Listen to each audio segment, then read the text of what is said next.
దళిత విభజన ఎస్సీ వర్గీకరణపై కేంద్ర మాజీ మంత్రి చింతామోహన్ తీవ్ర ఆందోళన వ్యక్తం చేశారు. ఇది జాతీయ ఐక్యతకు పెనుముప్పుగా ఆయన అభివర్ణించారు. కాకినాడలో ఏర్పాటు చేసిన మీడియా సమావేశంలో మాజీ మంత్రి చింతామోహన్ మాట్లాడుతూ ఎస్సీ వర్గీకరణపై డిప్యూటీ సీఎం పవన్ కళ్యాణ్ స్పందించాలన్నారు.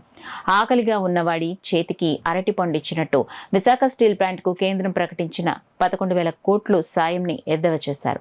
బ్యాంకుల తీరుపై ఆయన మాట్లాడుతూ 40,000 కోట్లు ఎగ్గొట్టిన ఆయనకు మళ్లీ 10,000 కోట్లు అప్పులు ఇచ్చేందుకు తయారవుతున్నారని, దేశ జనాభాలో 25% ఉన్న ఎస్సీ ఎస్టీలకు బ్యాంకులు ఇస్తున్న అప్పుల్లో 1% కూడా ఇవ్వటం లేదని చింతామోహన్ విమర్శించారు.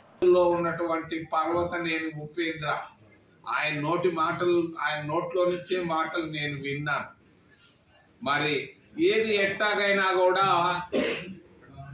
దళిత విభజన పేరు మీద సుప్రీం కోర్టుకు వెళ్ళడం జరిగింది. కొంతమంది సుప్రీం కోర్టుకు వెళ్ళిన తర్వాత ఒక పనికి మాలిన ఒక జడ్జిమెంట్ను తీసుకురావడం జరిగింది. ఆ జడ్జిమెంట్ ఏమని రాసి ఉందంటే ఏమీ లేదు, దరిద్రం. ఆ జడ్జిమెంట్లు ఎన్నో జడ్జిమెంట్లు నేను చదివాను ఈ దేశంలో, కానీ 7 న్యాయమూర్తులు రాసిన జడ్జిమెంట్ ఎలా ఉందంటే పనికి మాలిన జడ్జిమెంట్. పిచ్చోళ్ళు కూడా రాయరు ఆ విధంగా.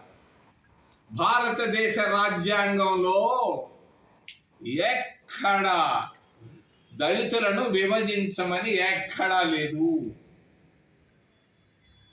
మరి అంబేద్కర్ గారు ఆ రోజు రాజ్యాంగం రాసేటప్పుడు ఆయన రిజర్వేషన్లు ఇవ్వలేకుండా ఎంతో మంది కాళ్ళు చేతులు కట్టేశారు. నాకు బాగా తెలుసు.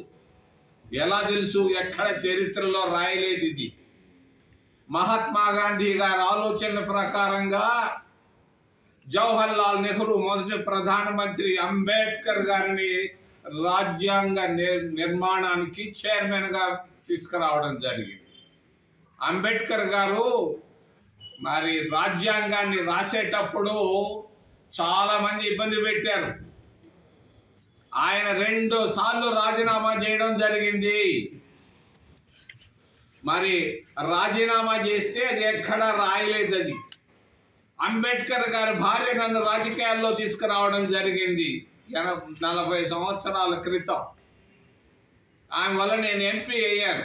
ఆమె చెప్పుకొచ్చింది, అంబేద్కర్ గారు ఎంతో బాధతో రాజీనామా రాసి నన్ను ప్రధానమంత్రి ఆయన జవహర్ లాల్ నెహ్రూ ఇంటికి పంపించిన. ఆ రోజుల్లో ఈ సెల్ ఫోన్లు లేవు, ఫోన్లు ఫెసిలిటీలు లేవు.